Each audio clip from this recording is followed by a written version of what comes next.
Oi, pessoal. Acho que eles estão com os microfones fechados. Estão fechados. O pessoal já está bem avançado, tem gente com a IA para anotar e tal, bem legal. Legal, né? Bem bacana. Então tá. Cara, como que vai ser essa história aqui para a gente colocar para o pessoal, para eles entenderem qual que é a proposta do curso numa perspectiva mais aplicada agora? Boa noite, Nádia.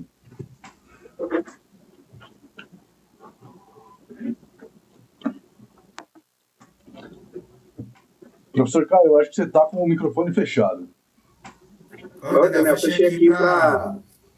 O cachorro estava latindo para não atrapalhar. O cachorro faz parte das apresentações. Boa noite aí, pessoal. Sejam bem-vindos. A nossa ideia hoje é fazer uma conversa. Então, se quiser falar um pouquinho, se vocês quiserem participar, quer dizer, participem, por favor, são muito bem-vindos. E é isso. Daniel preparou uns slides aí para a gente conversar um pouquinho. Beleza? Qualquer dúvida também, vocês podem nos procurar.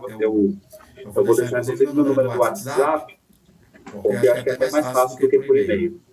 Beleza? Tá ótimo, pessoal. Bom, a ideia da gente com esse curso, quando a gente estava desenvolvendo inicialmente com o Caio, era trazer tudo que a gente teve na nossa formação de pesquisador nessa parte e agregar isso num pacote só. De modo que não fosse necessário você ter que fazer um mestrado, doutorado, para conhecer algumas das ferramentas que nós vamos apresentar aí. Então, a gente trouxe esse exemplo aqui como fosse uma situação epidemiológica para mostrar o que a gente vai abordar no curso. Isso aqui seria uma situação hipotética, tá? Uma população com 100 mil habitantes numa cidade qualquer que, de repente, começa a ter um problema epidemiológico.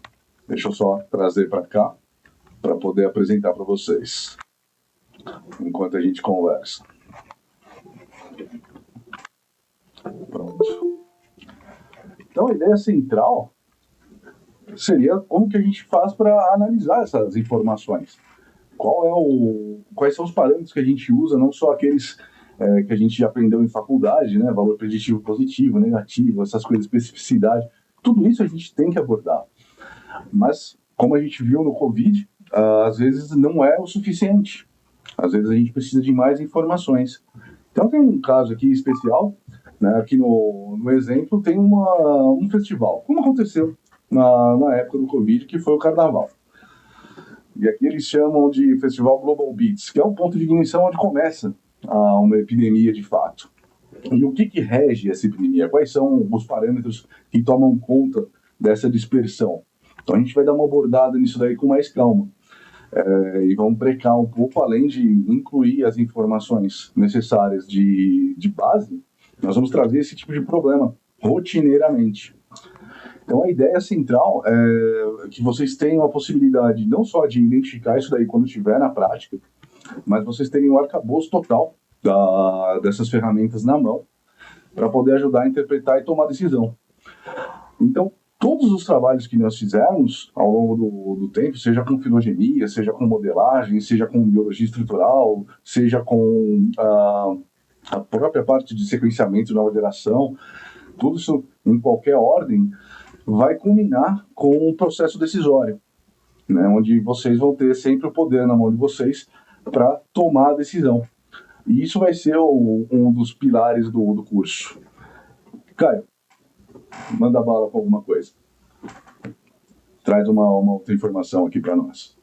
Então, você está falando a noite inteira. O curso vai ser, como ele é modulado, né, são módulos que a gente vai construindo. Então, a ideia é a gente ir lapidando esses conceitos no final de cada módulo, tanto que tem atividades relacionadas aos módulos, e no final a gente tem a construção de um TCC. Eu acho que isso é muito interessante, já falando um pouco da estrutura didática do curso. O TCC é previsto pela lei que regulamenta os cursos de especialização, tá? Então, nossa ideia é concluir. Só que aquela coisa, a aula no sábado. Se por acaso, por algum motivo, a pessoa não puder participar da aula no sábado, a aula fica gravada. E antes de passar de atividade, dá para repor esse conteúdo. tá? Mesmo que não ocasionalmente, mas é claro que nós valorizamos os momentos síncronos, né? Aquelas de se encontrar no sábado, de compartilhar conhecimento. No entanto, é um ano de curso, então pode acontecer uma intercorrência ou outra, mas dá para repor. E a ideia é construir os módulos, né, Daniel? Fala o que mais que a gente faz para falar disso. Essa parte é muito legal. A gente vai abordar não só os aspectos epidemiológicos mesmo, mas a gente vai discutir o que é uma proteção imunológica, como que ela acontece do ponto de vista da imunologia mesmo. Então vamos ter umas aulinhas de imuno, vamos relembrar aquela coisa de epitopo, o que é epitopo, como que isso aí acontece, quais são as ferramentas que já existem disponíveis para a gente prever epitopo, como o pessoal usa em vacina. O que mais que está acontecendo além disso? Outra coisa legal que a gente tem que deixar claro, pessoal, é que a nossa ideia é aplicar, ou seja, epitopo, ou epítopo, ou determinante antigênico, é um conceito da imunologia que é aqueles animais que ficam ali, que geralmente são esses. Mas qual a implicação disso de fato? Durante uma epidemia, por exemplo, como é que a gente pode usar esse tipo de ferramenta em tempo real? Né? Nós acabamos de viver uma pandemia gigantesca, uma coisa terrível, durante anos, impactou de maneira, talvez, de maneira severíssima as nossas vidas, da mundo inteiro. As vacinas foram desenvolvidas de maneira muito rápida. Essas técnicas que foram utilizadas no desenvolvimento dessas vacinas, por exemplo. Eu acho que a gente tem. Esse é o que a gente quer depois de tantos anos. Tanto eu como o Daniel já estava contando, nós temos somados, nós temos mais ou menos 50 anos de. Não entrega a idade tão rápido. Somado. Peraí. Nós começamos muito cedo, né? Nós dedicamos nossas vidas inteiras a estudar esse tipo de assunto.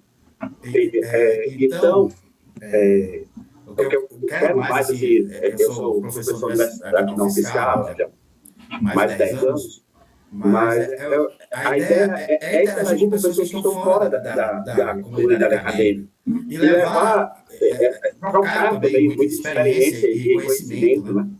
Porque a gente acaba, o epítopo, que é importante ali naquela feira, encaixa. O que é isso, né?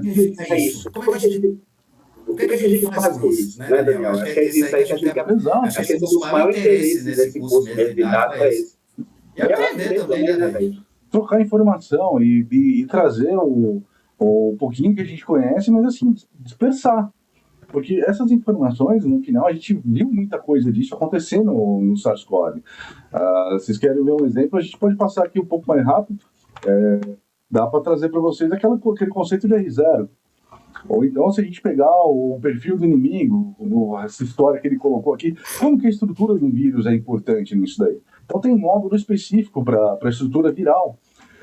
Esse módulo ele vai conversar depois com módulos que estão associados com a imunologia, com módulos que estão associados com a dispersão desse vírus na população, como que isso acontece, por quê. A gente vai entender por que algumas dessas proteínas elas têm afinidade por diversos tecidos específicos do organismo, como proteínas que estão associadas com cardiotropismo, que vão direto para o coração ou para o sistema respiratório. Além disso, a gente vai comentar como que essas características biológicas elas são traduzidas para o computador. Como que o computador hoje ajuda a gente a fazer essas análises de forma rápida e trazendo poder de decisão para os gestores, para o pessoal que toma a decisão de saúde pública, mas de maneira informada. A gente tem uma perspectiva que fazer uma análise filogenética de um vírus é absolutamente importante. A gente tem que ter essa informação para poder ver como que um vírus está se diversificando ao longo do tempo. Mas ela, por si só, é uma foto. Já vou fazer uma adendo, professora. Manda lá. A gente está usando os vírus hoje como exemplo, mas podem ser esses modelos são aplicados para qualquer outro agente patológico.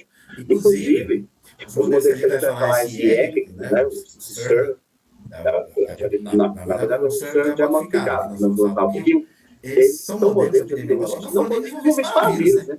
Nossa, foi. Porque é geral, só que a gente utiliza muito bem, porque vírus é fácil de separar, sequenciar, o genoma é pequeno, tem essas vantagens. Ele é um ótimo modelo uma circulação mais curta, o vírus é interessante nesse sentido. Porque, como vocês sabem, o genoma é muito menor. Tá? Mas essas técnicas que nós vamos falar aqui de epidemiologia molecular servem para qualquer outro agente. Exatamente. A gente vai passar por essa parte do sequenciamento de nova geração. Vamos discutir como que isso daí acontece, o que é uma montagem de genoma, por que essa montagem de genoma é importante para a gente entender, eventualmente chegar até um caso de R0. O que é o R0, de fato, que a gente sempre ouviu aí para cima e para baixo. Da onde vem essa informação? Por que ela é importante num contexto epidemiológico? Porque a gente sabe, né? A gente viu isso daí na corona. O R0 maior que 1 é uma pessoa que infecta mais que uma pessoa. Mas tá. Como que isso se aplica em termos populacionais? Tá, então existem ferramentas, como o Caio mencionou, que é o modelo CIR. Né? Esse modelo é super importante. A gente vai comentar como que ele está se integrando agora com as características de sequenciamento de nova geração, como que isso daí conversa uma coisa com a outra para não ficar só numa árvore filogenética que não tem um poder decisório epidemiológico.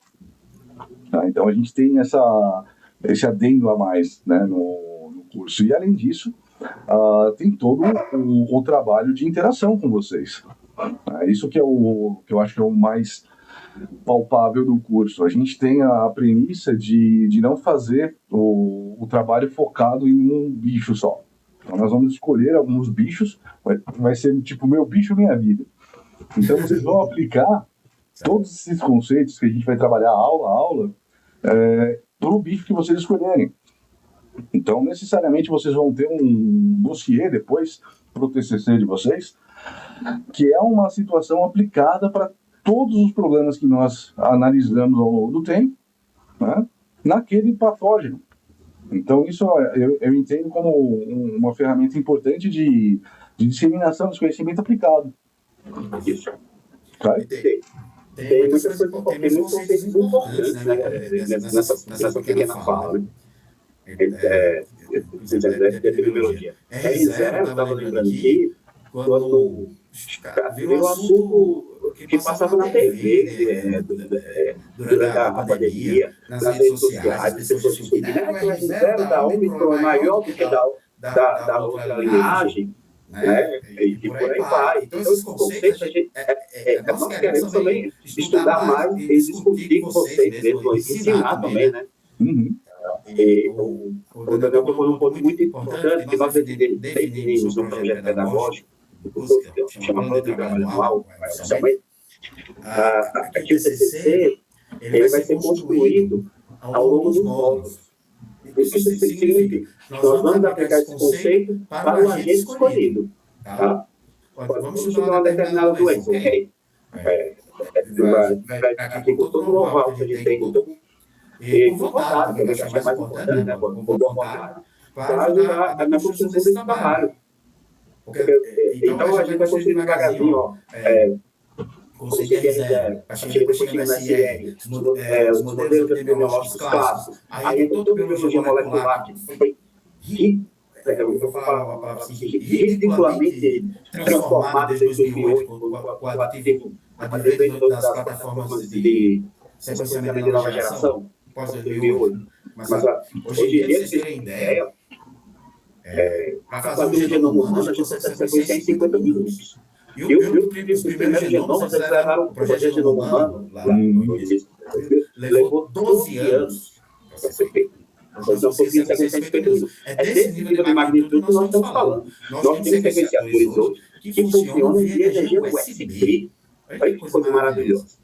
Conecta o USB no computador e faz. Os conceitos da epidemiologia que faz a proposta do nosso curso, que faz parte da proposta do nosso curso, beleza?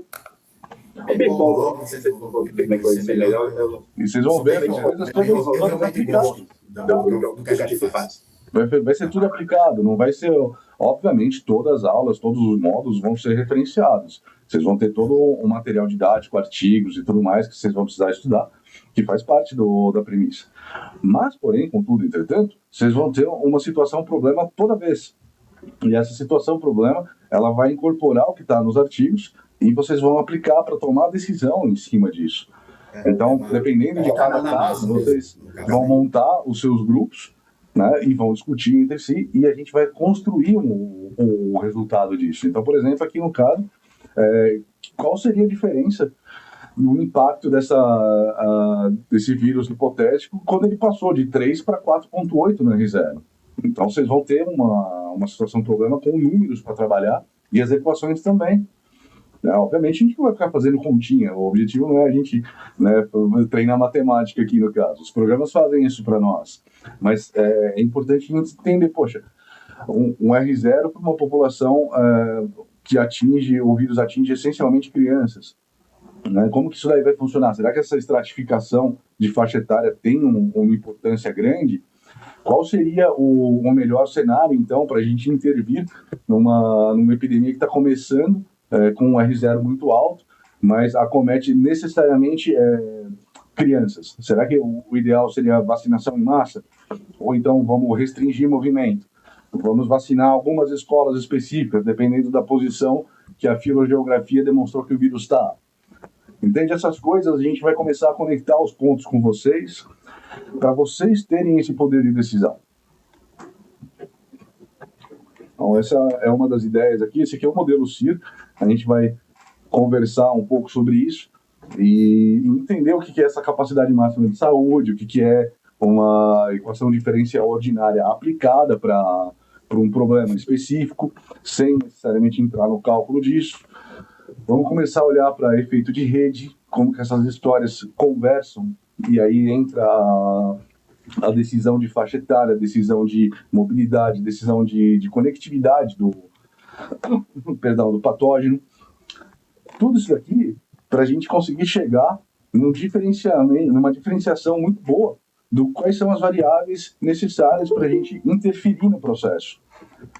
Então, vocês vão conseguir decompor adiante, com as ferramentas que vocês vão mexer, quais são os parâmetros que precisam ser interferidos naquele vírus, naquela bactéria, naquele fungo. Isso daí traz um valor agregado maior. Porque a gente sai da faculdade entendendo bastante de todas essas coisas em conjunto, separadamente, mas em conjunto não. E essa é a premissa da gente aqui. Não só trazer as ferramentas, o conhecimento por trás, o que está embaixo do capô, que nem a gente costuma falar, mas também a história de decisão do processo. E para isso a gente tem que dar uma estudada nessa parte. Olha, diga. Daniel, o Alfredo pediu aqui no chat para voltar no slide anterior. Ótimo. Vamos voltar.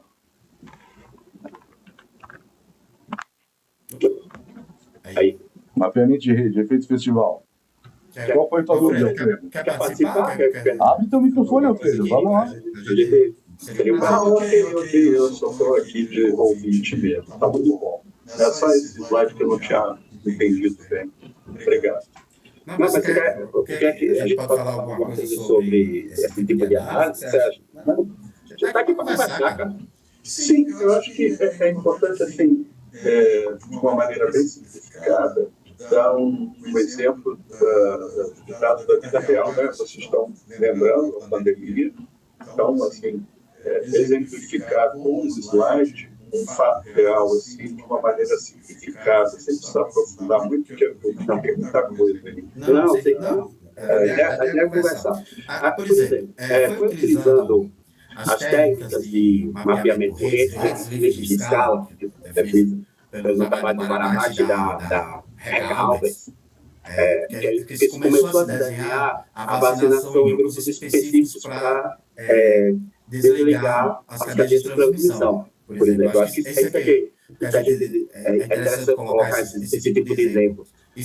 Então, quando se desenha uma estratégia de vacinação, por exemplo, com a ideia de bloquear uma determinada malha de transmissão, a ideia é como a gente vai desligar essa malha. redes de contato humanas, via de regra, elas se assemelham muito a redes de escala. Só faz mais formal, mais chapinha. Mas significa o quê? Isso. É que você vê aquela distribuição de Pareto, lei de 80-20, as pessoas apelidam essa distribuição de diversas formas. E que você tem poucas pessoas que fazem muitos contatos e muitas pessoas que fazem poucos contatos. Então, a ideia é desligar onde é que ocorre mais transmissão. Como se desligasse o interruptor certo. O interruptor geral, por exemplo, de uma rede elétrica. Só que a rede elétrica, ela não tem tanta heterogeneidade de contatos como tem numa rede de transmissão humana, de patrões entre humanos, por exemplo. Eu acho que é mais ou menos isso, né, Daniel? A gente tem que falar. Eu acrescentar, meu amigo. É exatamente isso. E o ponto central é que a gente vai ter essas ferramentas disponíveis e também elas vão estar ligadas umas com as outras. Então a gente vai conseguir entender, legal, tá, tem essa transmissão, ela tem uma taxa de transmissão nessa faixa etária. Essa taxa de transmissão incide naquela população que faz com que o grupo de suscetíveis migre para o grupo de infectados numa determinada velocidade. Essa velocidade também é conhecida e ela é imputada no modelo. Então isso daí, ao longo do tempo, você começa a ter uma distribuição epidemiológica que vai acontecer de acordo com aquele patógeno. Como que isso daí intervém, conversa com os outros módulos? Agora a gente inclui a parte de imunologia. Então, como que são as características imunológicas daquelas populações, os alelos que compõem os NHCs classe 1, classe 2, que vão proteger e vão responder, são os mesmos na população brasileira que os da população africana, que os da população anglo-saxã. Então, todas essas coisas influenciam na apresentação de epítopo, em como a resposta como um todo é montada. Né? Então, o gráfico de rede aqui, ele é uma das ferramentas, junto com todas as outras que a gente vai olhar. Mesmo a diversificação do que está acontecendo na evolução do vírus, pela parte de filogenia, é crucial para a gente conseguir entender essas dinâmicas também. Caio, algo mais? Além a parte de vigilância é fenomenal nisso aqui, né? O Brasil faz isso com... Eu acho muito interessante também, por exemplo, a gente já falou de SR, né? O senhor, acontece que, por exemplo, um R0 médio para a população pode não ser tão informativo. Quando a gente olha lá para o gráfico. Por quê? Porque o R0 ele vai ser diferente, a taxa de reprodução básica ela é diferente de acordo com o extrato que está sendo olhado. É isso? Para determinado patógeno, por exemplo, ou para a doença em si. Isso daí diversifica os conceitos que a gente tem que atualizar, porque a epidemiologia clássica, muitas vezes ela não trata disso. Então, por isso que a nossa proposta que é difundir áreas de conhecimento diferentes. A biologia molecular, o entendimento sobre a evolução de patógenos, junto à genética humana também, né, Daniel? Porque você acabou de falar das diferentes populações, assim como outras características que podem favorecer determinada comorbidade ou não. Por exemplo, quando a gente fala em dengue, uma região mais árida vai ter mais problema vai ter menos mosquito da dengue, por quê? Porque ele precisa de água para se reproduzir. E é uma região com a faixa de temperatura ideal para ele e com mais umidade, a gente tem mais dengue. Então, todas essas características também tem que estar nos modelos. E esses modelos, eles diversificam. Eles diversificam. Quando você coloca mais hospedeiros, você tem mais equações, mais formas de analisar a velocidade dos processos associados com os densidade populacional, assim como a conectividade, a conexões entre esses grupos populacionais. Todos esses fatores têm que entrar agora nos nossos modelos. A verdade é que a gente vive um mundo extremamente conectado e temos mais de 1 milhão de pessoas no globo. Então, são muitos hospedeiros para os patógenos e esses grupos são muito ligados. Então, a nossa ideia é preparar as pessoas que podem vir por aí. A gente não tem como escapar, né, cara? A questão não é mais se, é quando. Sempre vai ser assim agora. Isso daí é tudo, na nossa visão, muito importante, porque é algo que a gente não está acostumado a ver na rotina. né? Essa integração dessas informações, elas acabam ficando em setores muito distantes que não conversam uns com os outros. O modelo CIR para sistema com mosquito é muito bem conhecido. Para rubéola, tem casos fenomenais de estratégias vacinais que foram aplicadas aqui no Brasil, que funcionaram necessariamente por conta desses modelos, né? Enquanto outros países levavam 5, 10 anos para atingir um nível de cobertura legal para a população, usando essa modelagem, o pessoal aqui no Brasil conseguia fazer em 10 meses. Conseguiu. Então tem exemplos disso que a gente vai tratar também.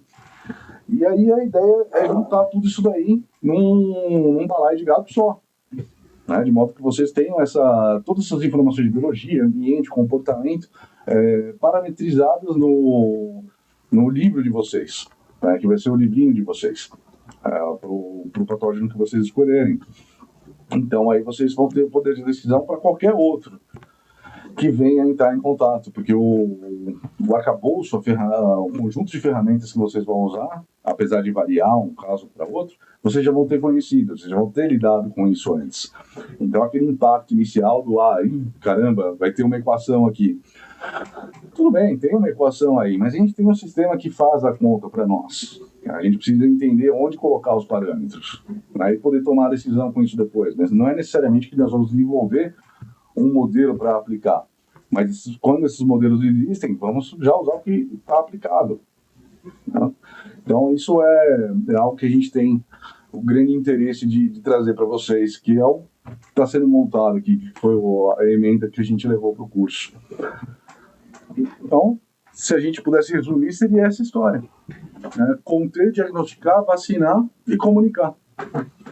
Então é algo que a gente tem grande interesse de trazer para a comunidade e algo que a gente não enxergou ainda, né? A não ser em cursos bem específicos de epidemiologia, como o EPSUS, mas mesmo assim o EPSUS não chega a tratar da parte evolutiva, a tratar da parte molecular que a gente está incluindo aqui. Então tem um diferencial interessante nesse curso da gente aqui para vocês. Sr. Caio, está com o microfone fechado. Então, você chega em todo mundo. Muitos casos lá também na Nos sábados, durante o dia, eu vou estar na não fiscal, então vai ter esse tipo de problema na escola. Então, é isso, são muitas técnicas. A ideia aqui é chamar vocês para testar, tirar dúvidas sobre o curso, tá bom? E o que a gente pode fazer com isso? A ideia é aplicar, né? Para que não se torne apenas conceitos abstratos, quando na verdade essas técnicas são essenciais para entender como se comporta uma epidemia, por exemplo. A epidemiologia molecular. Parece que o que é isso? A epidemiologia clássica que a gente estuda, R0, os estudos clássicos de epidemiologia, a gente vai falar tudo isso, definição de grupo de controle, tudo. Quantos tipos de estudo, tal. Mas agora são informações que a gente tem. Como eu falei, está muito fácil referenciar, né? Você vê que durante a pandemia, Covid, o SARS-CoV, Covid-19, a gente pôde adquirir um monte de genomas disponíveis, públicos, disponíveis para você analisar. E dá para fazer. A gente sempre fala às vezes da pandemia, porque além de ser recente, tem muita informação sobre. Mas de repente a gente começa a discutir as diferenças de linhagem do mesmo vírus e como elas impactam na saúde das pessoas, na saúde da população. Né? Exato. Ou mesmo fazer um rastreamento do que está acontecendo na parte de resistência a antimicrobianos. Também é uma forma de vigilância epidemiológica. Então, um exemplo disso seria, legal, então a gente tem um mapeamento aqui de essa área está com essa resistência.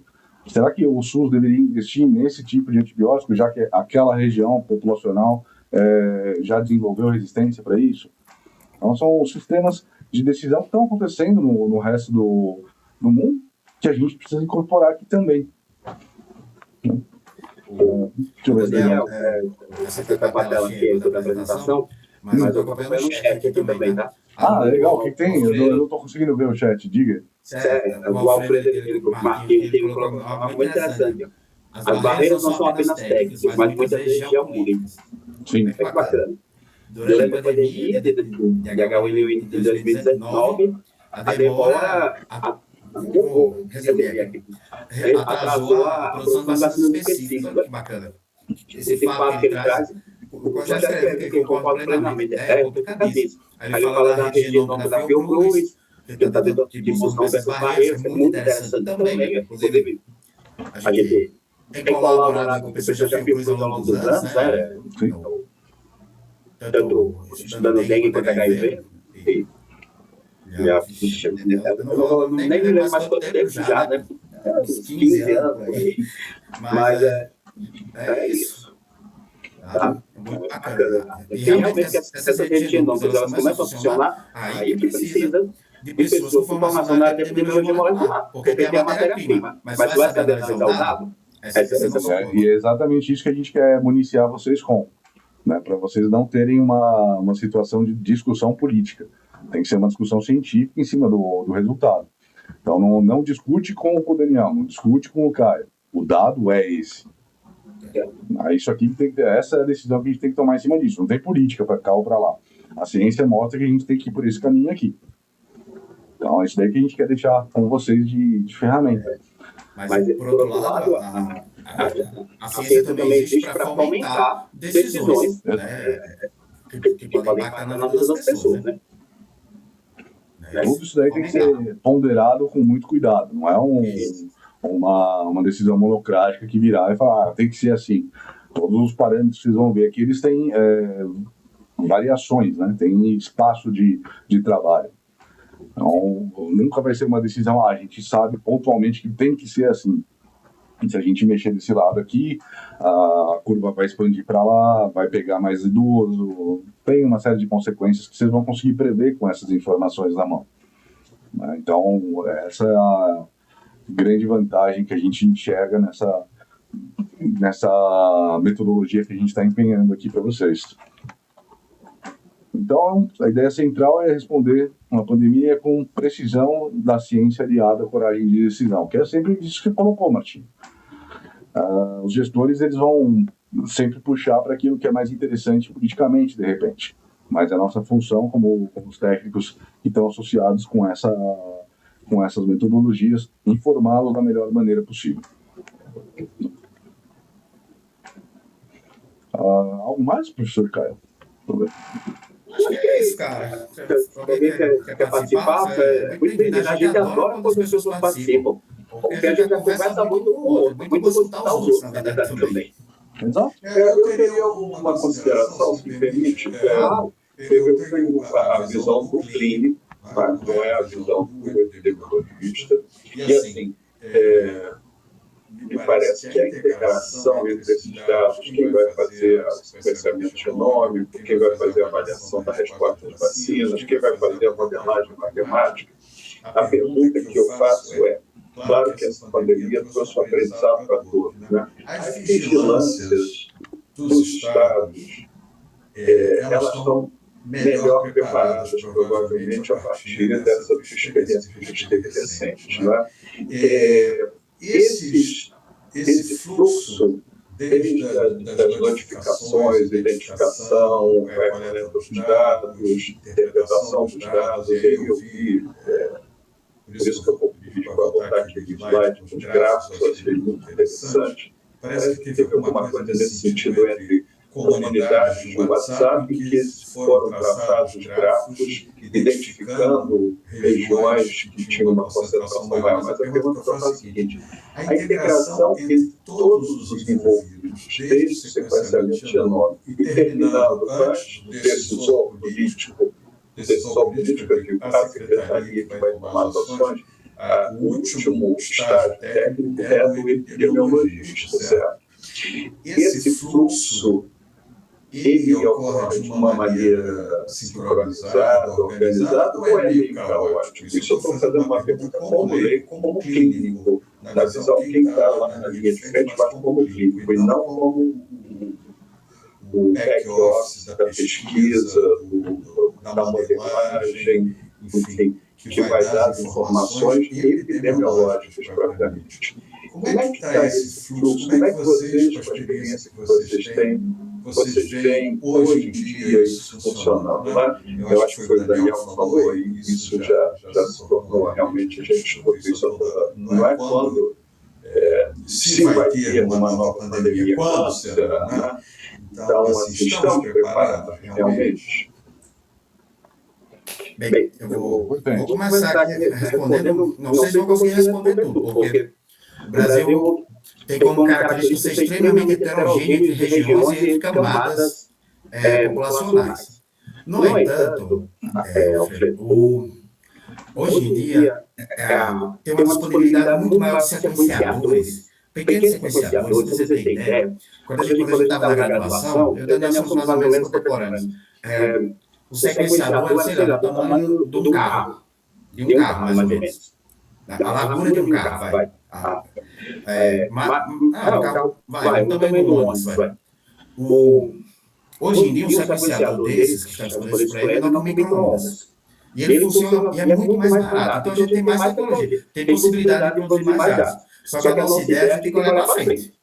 O que é que a gente vai fazer com isso? Onde é que está essa integração? Muitos estados receberam esses laboratórios centrais sequenciadores de nova geração.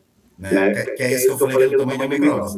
Não vou falar o modelo aqui, porque tem questões até comerciais. Então, para falar de um, eu não gostaria de falar só de um, entendeu? Porque tem concorrência. E é possível sim integrar esses dados. Agora, como vai chegar lá na ponta, a gente tem um longo caminho ainda. Por isso que a gente tem que formar pessoas. Essa é a nossa ideia. É formar pessoas. Venho orientando mestrado e doutorado há bastante tempo. Só que um curso como esse, ele tem um alcance muito maior do que eu já tive ao longo da minha vida aqui formando pessoas. Um trabalho de formiguinha mesmo. Tá bom? Eu não sei se consigo responder tudo. Eu gostaria. Daniel, por favor. Fazer uma complementação. Isso daí que o Caio falou faz parte da Rede Nacional de Sequenciamento Genômico. Isso daí o Ministério investiu em todos os laboratórios centrais do Brasil. Isso daí já está acontecendo com a gente agora. Com a origem da pandemia que aconteceu aqui. Essa história está sendo sequenciada constantemente. Então, o que a gente percebe? E foi daí que veio a ideia de fazer o curso. Essas informações, muitas vezes, elas acabam ficando restritas ao ambiente acadêmico mesmo. E por conta de falta de pessoal que tem essa visão integrada. Porque não necessariamente a gente precisa aplicar todos esses métodos. Isso é uma das coisas importantes para a gente derivar. A gente ter o conhecimento deles e saber que existem programas que fazem essas informações todas acontecerem, você agrega uma equipe para isso. Você roda essas coisas todas de uma vez só. Mas o ponto não é que a gente vai treinar você para pegar a sequência numa ponta e levar até a decisão epidemiológica na outra. Isso daí, realmente, de fato, precisa uma equipe colaborativa para fazer. Mas você entender de cada um dos passos é crucial. Porque você consegue chegar numa árvore filogenética que é isso que a gente quer colocar para vocês.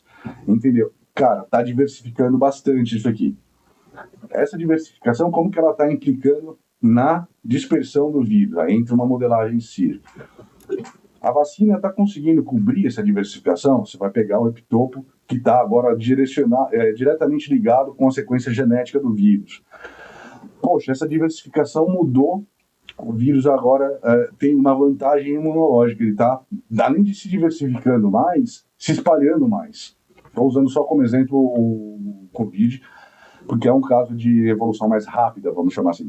Tá errado, o Caio vai ficar bravo, mas é algo que a gente consegue medir mais rapidamente. E tudo isso daí está acontecendo já, gente. Então, uma forma de formar as pessoas, de integrar esse conhecimento nas pessoas, é essa que a gente montou. E isso vai dar poder para as pessoas, não só para interpretar resultados que tenham essas informações, como propor melhorias e ajudar nas decisões quando elas tiverem que ser tomadas. A gente sente, às vezes, uma falta disso no contexto atual, que está acontecendo em outros países já de forma mais rápida. Então, isso que a gente precisa preencher essa lacuna rápida, porque tem H5N1 para chegar, tem a cicada nova que está vindo aí, e vai saber, Nipa. A gente não tem como prever qual vai ser o próximo fantasma que vai nos assombrar. Mas se a gente tiver nosso colar de alho, nossas cruzes e tudo mais, a gente vai conseguir se defender. Acho que é isso, né? Poderíamos dizer que numa epidemia assim, se ficar com uma lição assim, para a grande população, para o leigo, etc., a prática de que numa epidemia, numa pandemia, com exemplo do vírus, vamos colocar o exemplo do vírus, como você bem colocar, mais fácil de pensar. Então, assim, a macroação mais interessante seria testar o maior número possível de casos. Seria isso. Com uma amostragem boa, você vai ter um perfil filogenético. Você vai conseguir enxergar a diversificação como ela está acontecendo por causa de um vírus. As outras informações derivam daí. Né? Com a sequência genética, você consegue fazer predição de epítopos, você consegue entender com a informação epidemiológica que os sistemas já monitoram nos estados, nas cidades, pelos laboratórios centrais e pelo órgão central. Você consegue associar as informações de dispersão. Junto com isso, você tem modelos já muito bem estabelecidos que você pode aplicar agora esses dados e entender como que a bolha vai espalhar. Então, isso daí é uma ferramenta totalmente aplicável e ela só precisa ser integrada e conhecida mais, né? Caio? Tem a questão do monitoramento das variantes que vão surgindo, né? Alguns acabam acelerando aí a R0 e tudo mais. E tem, se a gente, quando é uma área que eu também gosto muito, se a gente for para a medicina personalizada, esse tipo de técnica é sensacional, é a aplicação na prática em si. Isso é feito em alguns hospitais de ponta no Brasil. Você é realista que tem uma heterogeneidade de disponibilidade de serviço muito grande.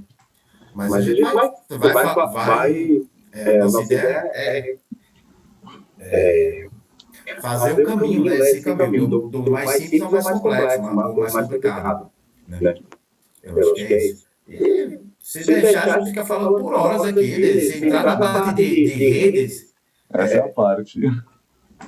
Aí, pronto, aí eu vou ficar até meia-noite. Ó, tem no chat aqui, ó, na aula, grande. Eu cheguei um pouco depois, peguei a explicação dos conceitos, fui interessado que vocês estão procurando para o curso. Só que eu não peguei eles. É uma especialização, sim, lato sensu, tá certo? De 12 meses, carga horária 360 horas, cumprindo as exigências do MEC, tá bom? As aulas serão aos sábados, aulas síncronas, tudo remoto, atividades semanais, tem um TCC no final para integrar os assuntos trabalhados desses módulos. O que mais, me ajuda aí. E as aulas são participativas, então sempre terão conceitos, problemas e discussões. Então, vai ser tem a disponibilidade de deixar as aulas, tanto o material gravado, quanto o material para responder, né? Vamos pensar assim, não espécie de um estudo dirigido, só que mais elaborado, né? Porque tem pessoas formadas. O público-alvo são profissionais da biologia, biomedicina, biotecnologia. Opa, tem, no box fiscal, vou colocar o link aqui. Daniel, eu tô transmitindo, manda bala aqui, senão vai brecar a transmissão. Não, digo, eu procuro, se quiser responder aí. Sim, sem dúvida, eu respondo aqui. Tem uma página, a gente tem uma página oficial na UFSCar, claro, e tem uma página no LinkedIn que a gente fica alimentando ali algumas provocações, alguns artigos, alguns pensamentos, algumas coisas para contornar, fazer por fora o trabalho do curso. Então, a ideia é interessante, pessoal, porque... legal, obrigado. Porque vocês vão ter a possibilidade de trabalhar esse conceito. Não é uma aula expositiva que vai ficar o Daniel falando, ou o Caio falando 4 horas. Não. Lembrando que o início previsto é para sábado, dia 11, tá? De abril. E a gente Nós atualizamos o cronograma. A gente teve uma procura muito boa, mais recente, e acabou que a gente alterou o cronograma para abril para trabalhar todo mundo, né? Para aumentar o diálogo, fica bem mais interessante o bate-bola, né? Sim, certo. Essa profissão é crucial. Mas no LinkedIn tem mais coisa, eu vou colocar aqui também. Beleza, falando aí, vou procurando. Não, beleza. E o que a gente acha que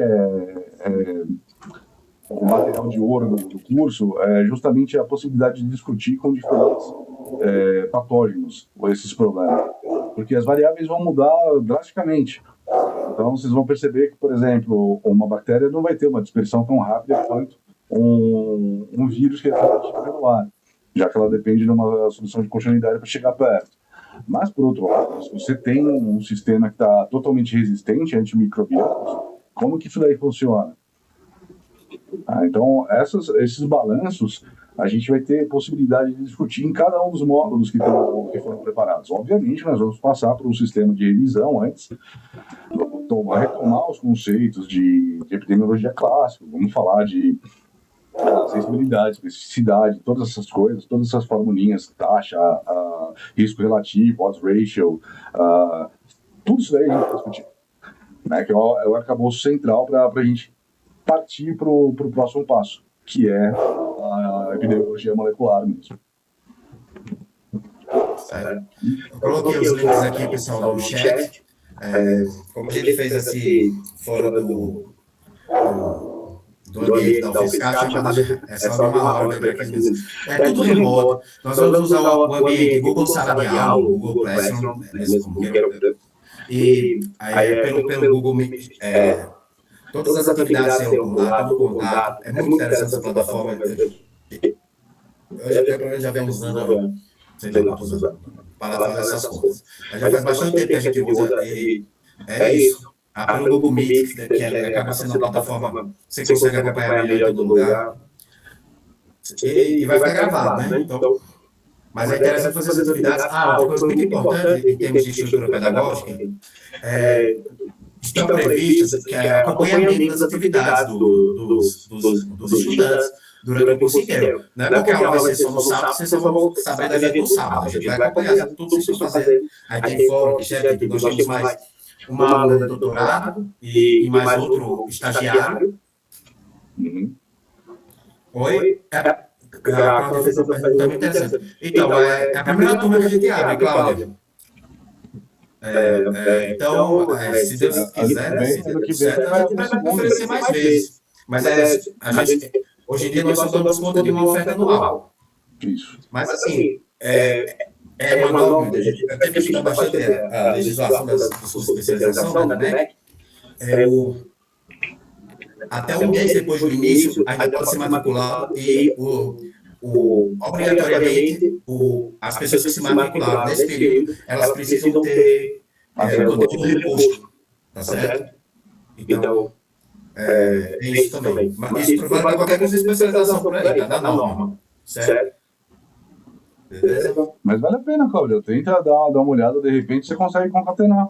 Entra lá com a gente. Porque no início, a gente é uma construção, né? A gente vai subir na escada devagarzinho. Isso. Tá? Eu e o Daniel, a gente tem conversado bastante sobre isso. Tem outro docente também, que é o Francis, que ele vai dar parte de molecular. Mas a gente está conversando bastante sobre isso, na construção do conteúdo. Porque o que importa é que as pessoas aprendam. Não adianta ficar construindo conteúdo. Para isso aí já tem muita coisa por aí. A ideia é construir. Não é isso? E essa construção. Isso é bom legal para acompanhamento. Aí tem mais pessoas na equipe, né? Tanto a Ana Carolina, que está dando doutorado na área, não é isso?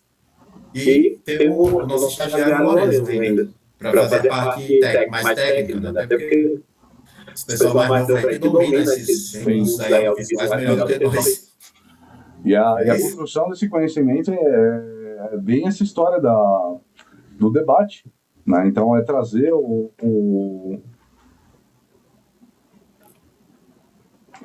Caiu. Isso aí. A função do debate. Eu só estou preocupado com a hora, para a gente não meter uma garrafa aqui. A gente já explorou. Vamos ficar quieto um pouquinho, só abrir para o pessoal últimas perguntas que tiverem e vamos liberar o pessoal que a gente já está tomando o tempo deles aqui, 8 horas da noite, né? Verdade. Alguma dúvida mais, pessoal?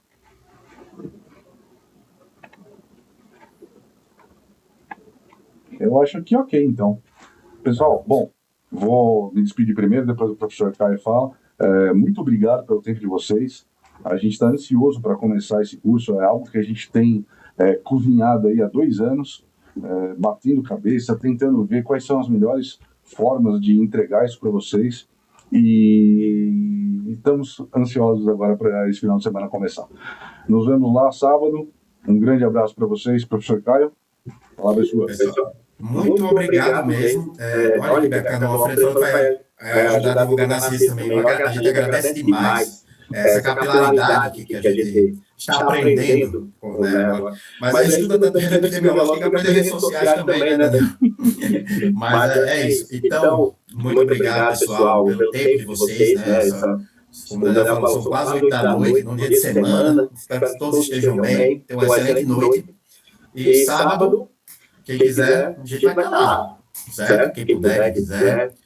A gente até pensa, Daniel, o que acha? Vamos abrir essa primeira aula para quem quiser participar. Depois, e se quiser se matricular depois, também é muito bem-vindo. Só para sentir como é que é. Eu acho uma boa.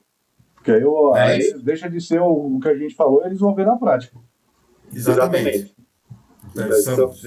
Vocês estão oficialmente convidados. Beleza? Eu e o Daniel vamos já essa primeira aula junto, né? E depois a gente vai revezando aí, depois tem o Francis também, são os docentes. Beleza? Muito obrigado mesmo. É isso. Então, uma ótima noite para vocês. Prazer. Tchau, tchau. Tchau. Beleza. A gente vai colocar no LinkedIn no sábado. O que a gente vai fazer. Boa. Beleza? Obrigado. Falou. Tchau, pessoal.